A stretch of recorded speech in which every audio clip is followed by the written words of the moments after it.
del 99 y también tenemos la del 2015, ¿no? La del 99 está para farmacias de establecimientos de salud y también para farmacias y boticas privadas. Y la del 2015 es para el cumplimiento de laboratorios, droguerías, almacenes especializados, almacenes aduaneros. ¿Okay? Eso es con respecto al BPA. Con respecto al BPD, tenemos a partir del 2018 es de cumplimiento para las droguerías y almacenes especializados que distribuyen productos farmacéuticos o dispositivos médicos, productos sanitarios con condiciones de temperatura de congelación o refrigeración. ¿Okay? Entonces, la norma ha salido en el 2016, que es la resolución ministerial 1000 del 2016. Sin embargo, recién es de cumplimiento a partir del año 2018. Y por último, dentro de del proceso del uso racional, tenemos aquí diferentes normativas que se deben cumplir. Dentro de estas normativas está la prescripción de medicamentos según denominación común internacional. Se debe cumplir el manual de buenas prácticas de dispensación. También se debe realizar el sistema de dispensación de medicamento en dosis sanitaria, la farmacovigilancia y la tecnovigilancia, la notificación de RAMS, la elaboración de productos farmacéuticos y la implementación de servicios farmacéuticos basados en atención primaria de la salud renovada. ¿Okay? Entonces, la finalidad es hacer acciones de intervención educativa para promover el uso adecuado de los productos farmacéuticos según la denominación genérica biosimilares y otros, ¿no? Cuando nosotros hablamos de las buenas prácticas de dispensación, lo que se establece es de que se tenga que dispensar según receta médica, ¿no? Es así que el MINSA tiene un modelo de receta única estandarizada y también lo tiene eSalud, ¿no? A través de sus programas de sistemas operativos. Entonces, como ustedes ven, el proceso de suministro de medicamentos son 6, de los cuales programación, adquisición, almacenamiento y distribución. Todo esto se le llama abastecimiento. Y todo este proceso es un ciclo, porque luego que no solamente se termina en el expendio o en la dispensación del producto farmacéutico, sino que debe haber un seguimiento de las posibles reacciones adversas o eventos adversos a los productos. Entonces, las falencias de los productos de la gestión de stocks, entonces nos va a provocar un requerimiento. Entonces, ese requerimiento nuevamente va a pasar por un proceso de selección, programación, adquisición, almacenamiento y distribución. Entonces, en esta figura se resalta los instrumentos que se necesita para cada proceso. Como hemos hablado en la selección, se necesita el petitorio y las guías clínicas. Algo que no he mencionado es que también ya existe un petitorio nacional de dispositivos médicos. ¿Okay? Luego, en la programación, como hemos hablado, se necesita las guías de estimación de necesidades para evaluar los requerimientos y así tener un presupuesto y tener finalmente un plan de programación. En la adquisición ya se necesitan los programas aprobados para ejecutar los contratos con una ejecución contractual. En almacenamiento, como hemos visto, necesitamos el cumplimiento de BPA y BPD y también la gestión de stock. En la distribución, aquí juega la BPDT, que es para almacenes y también laboratorios, y en el uso, las normativas que se necesitan es de prescripción, dispensación, uso y también farmacovigilancia. Recordemos que la farmacovigilancia es a partir de este año 2021 obligatorio para laboratorios y droguerías. ¿Okay? En estas tablas, ¿okay?, se resume todo el proceso de SISMED. Entonces, con esto ya terminamos lo que es el suministro de medicamentos. Algo que faltaba mencionar en referencia al Petitorio Nacional de Medicamentos. Como les mencioné ayer, el último es del 2018. Como les dije, el 2020 se ha aprobado el plan para participación para el Petitorio Nacional de Medicamentos. Este plan, este petitorio del 2018 tiene 742 medicamentos, ¿ok? 742 medicamentos y aparte tiene listas complementarias.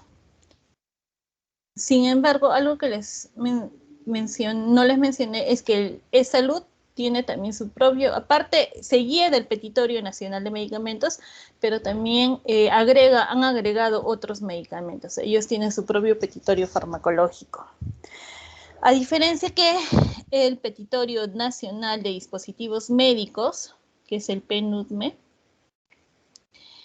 establece también dispositivos médicos esenciales. ¿Cuántos son los dispositivos médicos esenciales que debe tener? Y el último que ha sido aprobado en el 2019 son 119 dispositivos médicos que debe tener todo establecimiento, ¿ok? Entonces, recordemos esos datos. Entonces, con eso terminamos, chicos. Vamos ahora a la presentación de hoy. Disculpen, ¿están escribiendo?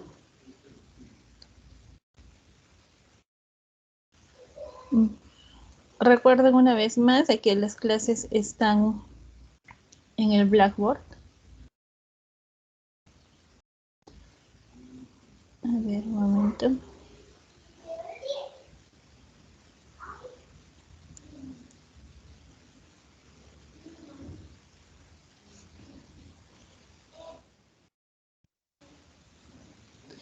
Me parece que el título no lo había cambiado.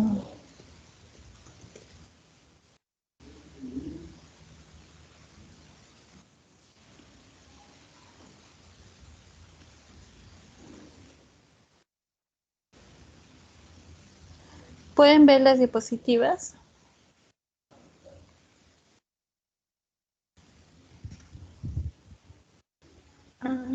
Sí, doctora, ya se puede ver. Ya. Muy bien, chicos. Entonces la pregunta para la clase de farmacovigilancia es la siguiente. Y ahí lo van a responder al final de la clase.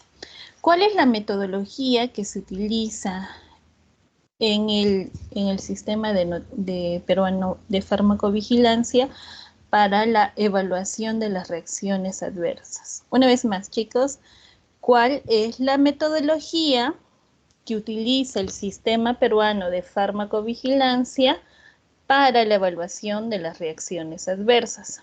¿Ok? Entonces, esto lo van a entender durante la presentación.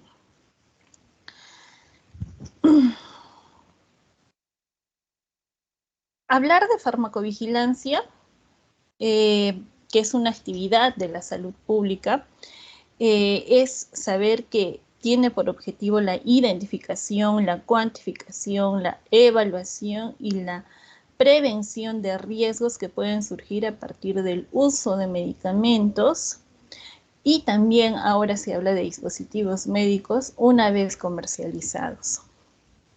¿Ok? Entonces, la Organización Mundial de la Salud la define como la ciencia y las actividades relativas a la detección, evaluación, comprensión, prevención de los efectos adversos de medicamentos o cualquier otro problema de salud relacionado con ellos. ¿Ok? Entonces, ¿por qué se estudia y por qué se debe tener en cuenta en la salud pública? Tenemos hechos históricos muy importantes. Aproximadamente en el año 1930-1937, no se contaba con muchas ofertas antimicrobianas, como les expliqué la vez pasada. Entonces, en esos años, el antimicrobiano de excelencia era la sulfonamida, ¿ok? Entonces, la sulfonamida se prescribió primero como tabletas. Entonces, se necesitaba formulación para los niños. Es así que un químico en Estados Unidos logró una solución, un elixir de sulfonamida, ¿ok? Para hacer la preparación de esta sulfonamida, lo que hizo es solubilizar la sulfonamida en agua, pero usando dietilenglicol, ¿ya? Porque no era soluble. Entonces, al solubilizarlo con dietilenglicol, logró la solubilidad, hizo el elixir y lo llevaron a comercializar. ¿Qué sucedió? En ese año se comunicó la muerte inesperada de 6 personas a causa de este elixir. Entonces la FDA, que ya existía como institución en 1937,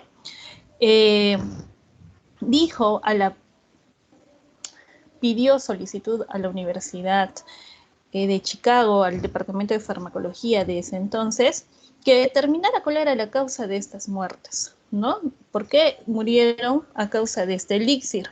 Entonces, el grupo de investigación dio como resultado que las personas habían muerto por reacción adversa producido por el dietilenglicol. Es decir, no fue por el principio activo, fue por un excipiente del elixir, ¿ok? Entonces, ya luego de este reporte fue retirado del mercado, pero cuando lo retiraron ya habían muerto 105 personas a causa de este elixir. Y la mayoría de estas personas fueron niños. ¿Ok? ¿Qué sucedió? Un hecho lamentable a raíz de esto es que el químico creador del elixir se suicidó. ¿Ok? Debido a todas estas muertes. Otro hecho histórico también que se tiene para reforzar la farmacovigilancia es la epidemia de las malformaciones congénitas, la focomelia, provocada por la talidomida en la década de 1960.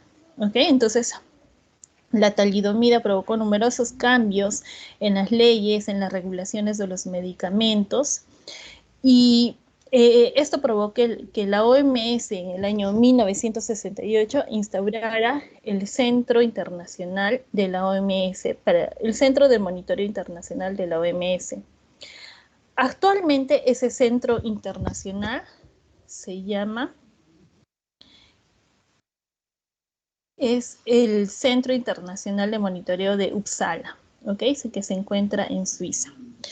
Entonces, estos hechos históricos que les menciono hicieron las bases para que diferentes organizaciones en Estados Unidos y otros países miembros de la OMS se dijeran que tiene que haber una identificación, una notificación y un seguimiento de estos casos para poder tener iniciativas para tomar acciones, por ejemplo, el retiro del mercado, como sucedió con la sulfonamida y también con la talidomida. Entonces, las principales funciones del Sistema Internacional de Vigilancia de la OMS es identificar, analizar los signos de nuevas reacciones adversas, y ellos se centran a los reportes de las naciones en una base de datos como un estándar de referencia. ¿Okay? Entonces vamos a dar una pequeña introducción de por qué se realiza esto y cómo se realiza esta notificación. Nosotros sabemos por farmacología que los efectos de un fármaco lo que se desea es el efecto farmacológico. Sin embargo, existen otros efectos acompañados. Pueden ser las reacciones adversas, los efectos secundarios y las reacciones alérgicas. Una reacción alérgica es cuando un fármaco o los excipientes tienen un carácter antigénico. Entonces, estos en contacto sensibilizan a la persona y pueden crear una reacción alérgica que va a ser una reacción antígeno-anticuerpo. El efecto secundario va a ser un efecto que forma parte de la acción farmacológica, es propio del medicamento, pero su aparición es indeseable. Por ejemplo, la sequedad de la boca, ¿no? Que se da con el tratamiento de diferentes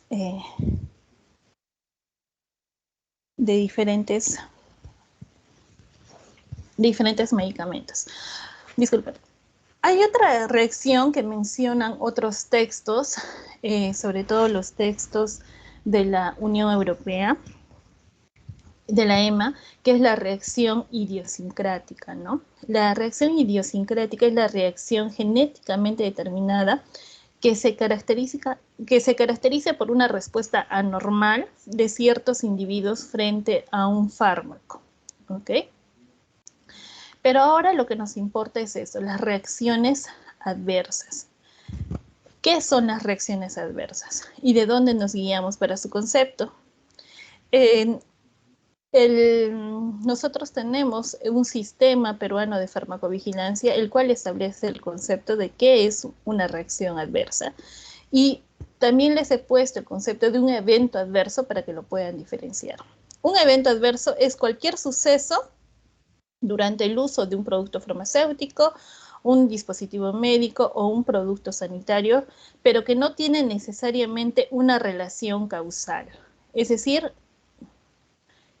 no hay una causa, ¿ok? Con dicho uso. Entonces, ¿qué tiene de característica? Que el evento adverso lo que ha tenido en coincidencia ha sido el tiempo, ¿ok?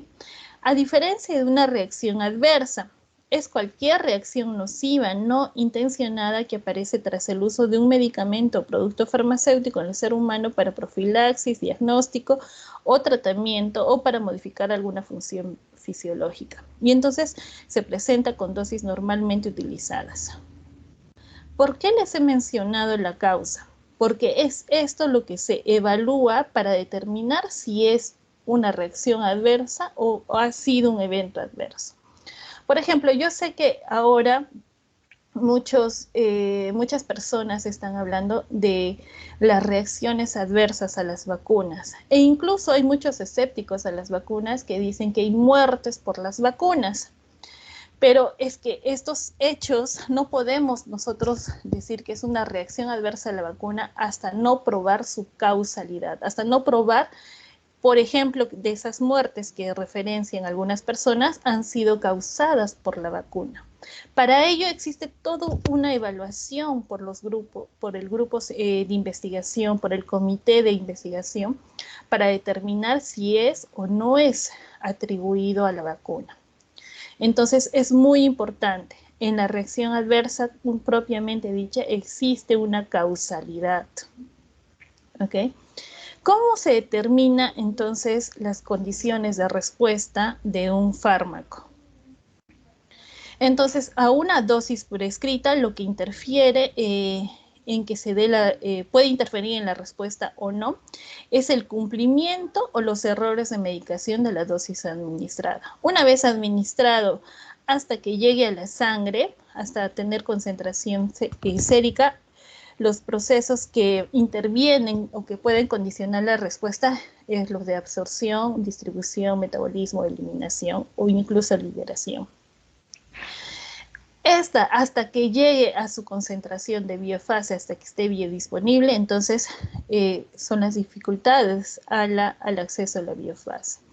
Y hasta que produzca el efecto farmacológico, tenemos diferentes factores, por ejemplo, la respuesta tisular, el estado funcional de la persona, el polimorfismo genético, la expresión de receptores, es decir, su genética, u otras patologías de la persona. Entonces, todos estos factores van a intervenir en la respuesta de una persona a un fármaco.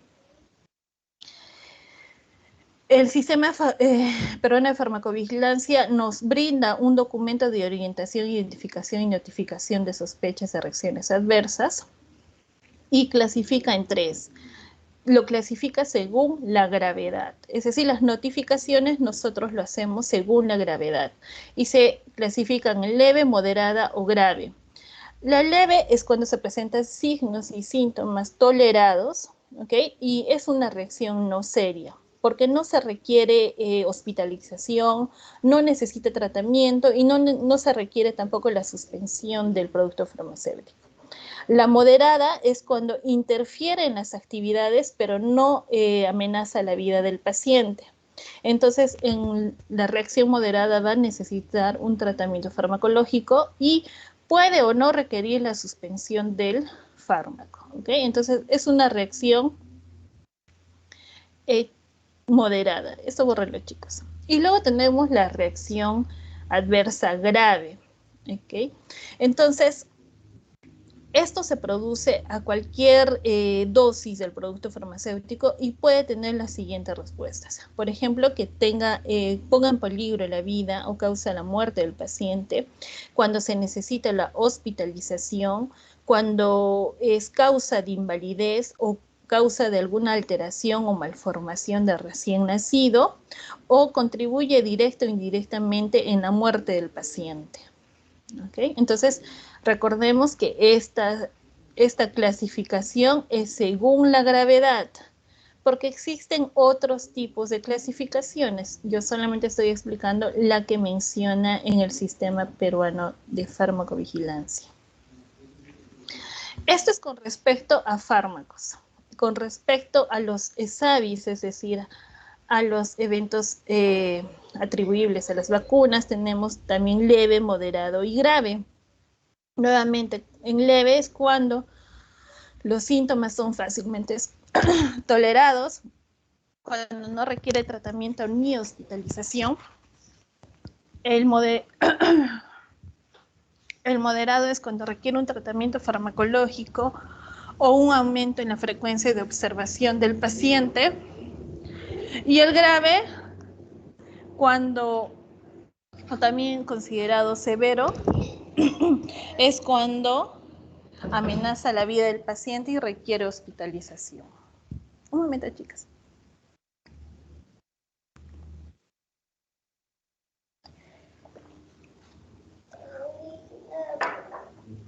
Entonces,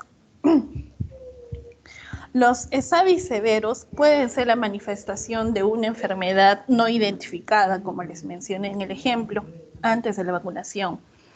Por ejemplo, imaginemos que ustedes se van a vacunar contra la influenza, pero no saben que están en un proceso de incubación de otra enfermedad. Entonces, ustedes se vacunan contra la influenza y muchos mencionan que tienen reacciones adversas porque se les produce la enfermedad, es decir, la influenza les produce entonces los signos y síntomas típicos, ¿no? Fiebre, dolor de cabeza y también hay rinorrea, entre otros, ¿no? Entonces, muchos atribuyen que es a la vacuna, pero se ha visto casos de coincidencia en el tiempo que estaban ante un proceso de incubación. ¿Ok? Entonces, por eso es que no se le puede llamar directamente una reacción adversa a la vacuna. Es un evento atribuible, ¿ok? Un evento supuestamente atribuido a la vacunación. Entonces, los ESAVIS severos, ¿y por qué estoy tomando importancia los ESAVIS? Por el hecho de la vacunación del COVID. Se deben reportar hasta 24 horas máximo sucedido el hecho y los ESAVIS leves tenemos hasta 72 horas como plazo para reportar el hecho. ¿Cómo se reporta? En el Perú tenemos el Sistema Peruano de Farmacovigilancia y Tecnovigilancia, ¿okay? Que ha sido creado justamente para abordar estos temas, no solamente de la notificación, sino también de la evaluación. Vamos a hacer un antecedente de cómo se ha creado este sistema peruano de farmacovigilancia. En el año 1997, cuando se crea la Ley General de la Salud, había un pequeño concepto en el artículo 34 que nos decía que era obligatorio notificar las reacciones adversas al medicamento. ¿Okay? Ahí mencionaban que los que estaban obligados a notificar eran los profesionales de salud, los fabricantes y los que distribuyen. Pero solo mencionó conceptos en la ley. En el año 1998, lo que se crea es el Comité Nacional de Farmacovigilancia. Este Comité Nacional de Farmacovigilancia delega funciones a la DIGEMIT para la creación del Sistema Peruano de Farmacovigilancia que fue creado en el año 1999. ¿Okay? En el año 2002, no está acá chicos, pero es un año muy importante el año 2002, porque se realizó diferentes gestiones políticas para que el Perú formara parte del programa de notificación de la OMS. ¿Ok? Entonces nosotros, ¿a partir de qué año ingresamos al sistema de farmacovigilancia de la OMS? Recién en el 2002. En el 2004 se crea la Política Nacional de Medicamento y ahí habla también brevemente sobre la vigilancia y control de las reacciones adversas y también de la regulación y calidad de los medicamentos para fortalecer la farmacovigilancia.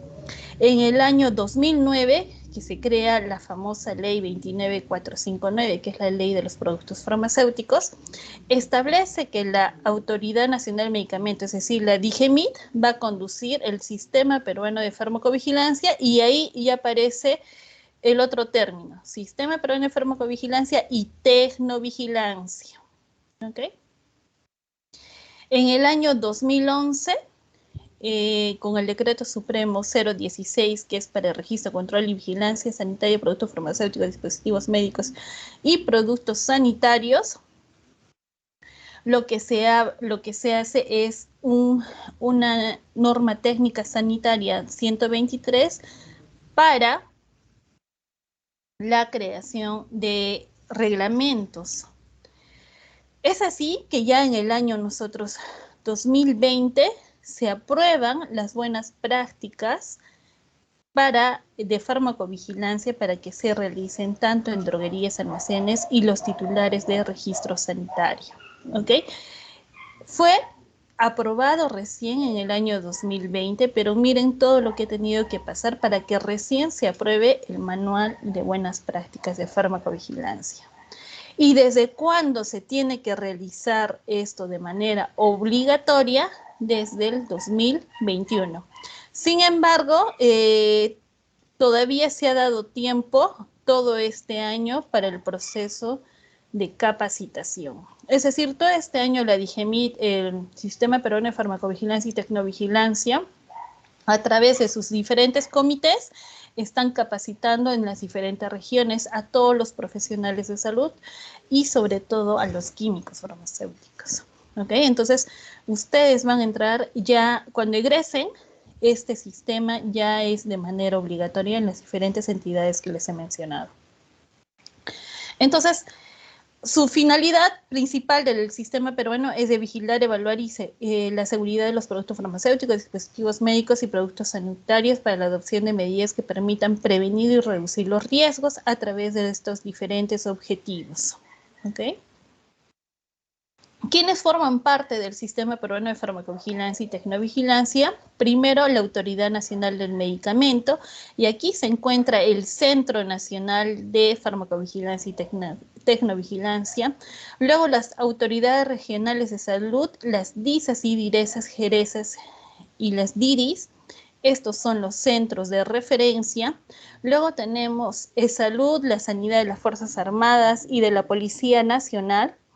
Estos son los centros de referencia institucional y estos son los centros de referencia regional, ¿ok?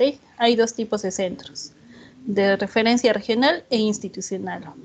Luego, los titulares de registro sanitario, los establecimientos de salud públicos y privados, los establecimientos farmacéuticos públicos y privados, es decir, farmacias públicas y privadas y boticas, y los profesionales de la salud, ¿ok? ¿Cómo se realiza o cómo es el organigrama y el flujograma de la notificación? Vamos a comenzar desde los profesionales de la salud. Un profesional de la salud detecta una RAM en su establecimiento o en su oficina o en su consultorio y esta la notifica mediante un formulario y ese formulario lo hace llegar a los centros de referencia regional de farmacovigilancia y tecnovigilancia. ¿Quiénes son los centros de referencia regional? Como les mencioné, son las DISAS, DIRESAS y JERESAS. Los establecimientos farmacéuticos, es decir, farmacias y boticas, el químico detecta una RAM, lo hace llegar a los centros de referencias. El responsable de las postas o centros médicos que no tienen internamiento detecta una RAM y lo hace llegar. Aquí hay un importante concepto. Los establecimientos de salud que tienen internamiento, es decir, que tienen hospitalización, también no solamente ya tienen un responsable, aquí deben tener un comité de farmacovigilancia y de tecnovigilancia. ¿Ok? Recuerden, entonces, ¿dónde aparece el comité? En los establecimientos de salud con internamiento. Esto es a nivel regional. ¿Qué sucede a nivel institucional? Quiere decir a nivel de salud, de la policía y las Fuerzas Armadas y del Ejército. Entonces, ellos notifican a su centro de referencia institucional. En e-salud tienen un propio centro de referencia institucional que es el IETSI. ¿Okay? El IETSI es el que recepciona las notificaciones. Y los que han entrado ahora de manera obligatoria son los titulares de registro sanitario y del certificado de registro sanitario. Ellos, entonces, ¿qué es lo que van a hacer? Notificar directamente al Centro Nacional de Farmacovigilancia y Tecnovigilancia, ¿ok? Todos ellos, tanto los centros de referencia institucional y regional, van a notificar al Centro Nacional, ¿ok? Este Centro Nacional no solamente va a evaluar las notificaciones, tiene que evaluar las RAMs. Toda esta información, junto con la coordinación con la Autoridad Nacional de Medicamentos, es decir, la DIGEMIT, va a llevar toda esta información al Centro de Farmacovigilancia Internacional, a la OMS. ¿Ok? Entonces, recordemos, ¿quiénes tienen comités de farmacovigilancia? Los establecimientos de salud con internamiento. ¿Quiénes tienen solamente un responsable? Generalmente es el químico farmacéutico. Si no hay químico farmacéutico, debe ser el médico o va a depender del jefe del establecimiento. ¿Okay? Entonces, ¿dónde existe solamente el responsable? En los establecimientos de salud sin internamiento. Recordemos que se tiene que trabajar, este sistema peruano trabaja con las diferentes estrategias sanitarias, pero hay 3 estrategias que son de importancia: la estrategia de tuberculosis, la estrategia de VIH y la estrategia de inmunizaciones. ¿Ok? Luego, a nivel privado, los establecimientos farmacéuticos, es decir, boticas, farmacias y droguerías, deben tener una unidad de farmacovigilancia. ¿Ok? Esto ya es de manera obligatoria. Las universidades, ¿cómo conforman el sistema peruano de farmacovigilancia? A través de trabajos de investigación, a través de capacitación a los alumnos y a través de la información de seguridad. Y los colegios departamentales, es decir, nuestro colegio, cómo integra el sistema peruano de farmacovigilancia a través de las capacitaciones y de las divisiones de información de seguridad. ¿Cuántos centros de referencia tiene el Perú? Tiene 31 centros de referencia regional y tiene 5 centros de referencia institucional. Los de referencia institucional es los de e-salud, Marina, Ejército, PNP y FAP. ¿Ok? El comité de farmacovigilancia, ¿ok?, debe estar conformado por 5 personas. Puede ser médico, enfermero, químico farmacéutico, que deben estar capacitados en este tema. Cuando esté un médico, bueno, debe estar un médico, se prefiere que esté un médico con especialidad en medicina interna, ¿ok? En medicina interna. O también los médicos intensivistas. El químico farmacéutico siempre va a estar formando parte de un comité de farmacovigilancia. Cuando existe la notificación de una reacción adversa, primero se llama sospecha de reacción adversa. Entonces, lo que se debe hacer al notificar, primero es evitar la duplicidad de la sospecha Evaluar la gravedad, ya hemos visto que existen tres, leve, moderado y grave. La notificación debe tener la información mínima y obligatoria, y también se debe notificar los fallos terapéuticos, es decir, aquellos fallos que de los productos, sobre todo de los anticonceptivos, de las vacunas, de los usados en enfermedades que amenazan la vida del paciente, es decir, también los de quimioterapia y también los antimicrobianos. Entonces, no solamente se reporta la sospecha, sino también se debe reportar las fallas terapéuticas. ¿Dónde se reporta? Tenemos una hoja, ¿ok? Una hoja de notificación de sospechas de reacciones adversas a medicamentos, y también ahora a partir del 2018 tenemos una hoja de sospecha para los dispositivos médicos. Existen entonces de dos tipos, y a partir del 2021 tenemos la hoja de reporte de los ESAVIS. Entonces, ¿cuántas hojas de reportes existen? En físico son tres tipos, ¿ok?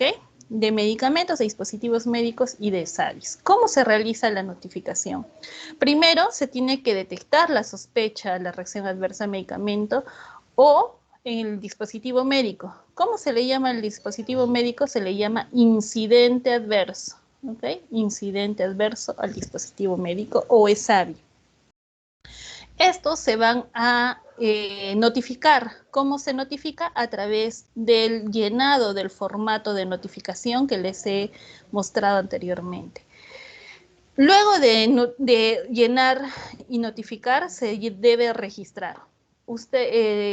El comité lo registra a través de sus centros de referencia o también lo puede hacer vía electrónica a través del e-reporting. ¿Okay? Son dos formas. Pueden llevar el documento en físico al centro de referencia regional o institucional, o a través del e-reporting, que puede ser llenado por el comité o por el responsable de farmacovigilancia. Y una vez se registra, se envía el e-reporting al centro de referencia. ¿Ok? Entonces recordemos, los graves, de acuerdo a medicamentos, se notifican a las 24 horas, y en medicamentos los leves y moderados no mayor a 15 días. Y los ESAVIS, los leves y moderados, eran máximo 72 horas. ¿Okay? Recuerden eso, los ESAVIS, como están como prioridad ahora por el tema del COVID, tiene una notificación rápida. Por eso es 24 a 72 horas los leves y moderados. Entonces, chicos, ¿alguien tenía una pregunta? Ah, no.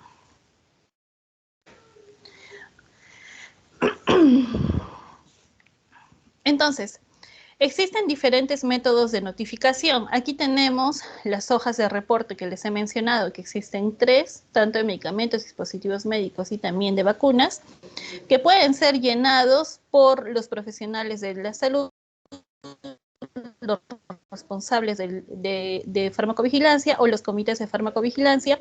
Otra forma de notificar es a través del e-reporting, ¿ok? ¿Quiénes lo realizan? Los profesionales de la salud, los establecimientos farmacéuticos también lo pueden realizar, o los establecimientos de salud a través de sus comités o su responsable de farmacovigilancia. Y también otra forma de notificar es el VigiFlow, ¿ok? Pero ¿quiénes pueden notificar en el VigiFlow? Solamente los centros de referencia de farmacovigilancia y algunos establecimientos de salud, ¿ok? ¿Qué sucede? Entonces, cuando los centros de referencia de farmacovigilancia ingresan la notificación en el VigiFlow, esta información luego es es entregada a la database de la OMS, ¿ok? Entonces, la notificación se realiza para que luego el Centro Nacional, que está en Lima, haga una evaluación de causalidad, ¿ok? Y hay una evaluación de causalidad según la metodología. Hay una metodología dicha que les voy a decir más adelante. Y este reporte lo luego será evaluado por la OMS, ¿ok? Mejor dicho, será notificado, porque el Centro Nacional es quien evalúa las notificaciones, es quien hace el seguimiento. Incluso ellos llaman no solamente a los notificadores, sino también a los pacientes. ¿Ok? Entonces, recuerden, chicos, hay centros de referencia regionales o institucionales, pero ¿quién es que notifican? Pero ¿quién es el que evalúa? Los centros nacionales. Entonces, aquí el esquema está más claro: profesionales de la salud de farmacias o boticas o de establecimientos de salud también de nivel público pasan a un centro de referencia regional o institucional, dependiendo de dónde se encuentre el profesional o el comité, y estos pasan al Centro Nacional de Farmacovigilancia, que está en Lima y está en la DIGEMIT. En los ESAVIS, como les comenté, existen también diferentes tipos. Ellos manejan una notificación diaria, también manejan cuando es un ESAVI severo, ¿ya? Entonces, no solamente es a nivel de vía electrónica, sino también tienen una notificación inmediata mediante el llenado de la ficha. Y el e-reporting existe en el Perú recién a partir del año 2017. ¿Ok? Recién a partir del 2017 la notificación puede ser electrónica. Entonces, algo muy importante en la evaluación de los RAMS es la causalidad, como les mencioné. Se debe determinar la causa. ¿Y cómo se determina la causa? Existen diferentes métodos. Entonces, es difícil saber cuándo una situación clínica es una RAM o es secundario o es por deterioro de la condición clínica del paciente. Entonces, determinar la causa nos va a dar la razón para determinar si ese efecto es debido al dispositivo, al producto farmacéutico o a la vacuna. ¿Qué métodos existen? El sistema de la OMS y incorporado al UMC, es decir, al Centro de Monitoreo de Uppsala, ha desarrollado diferentes métodos, y el método de la OMS lo que hace es establecer 6 categorías de RAM, que sea definitiva, probable, posible, improbable, condicional o no evaluable. Estas categorías es de acuerdo al sistema de evaluación de causalidad de la OMS.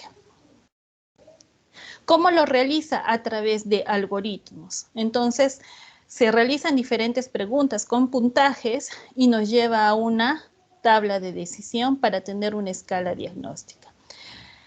Existen diferentes métodos que se utilizan en el mundo. Los más utilizados son los métodos de la OMS y unido al Centro de Monitoreo de Uppsala. Otro método es el método de Naranjo y colaboradores. Otro método es el método de la OMS y también de los ESAVIS, en inglés es AEFI, y el método de Karsh y Lasana. ¿Ok? ¿Cuál utiliza el Perú? El Perú utiliza, este es su algoritmo del Perú, tiene como base el método de Karsh y Lasana, que es modificado, que es una mezcla para tener las mismas categorías que la OMS.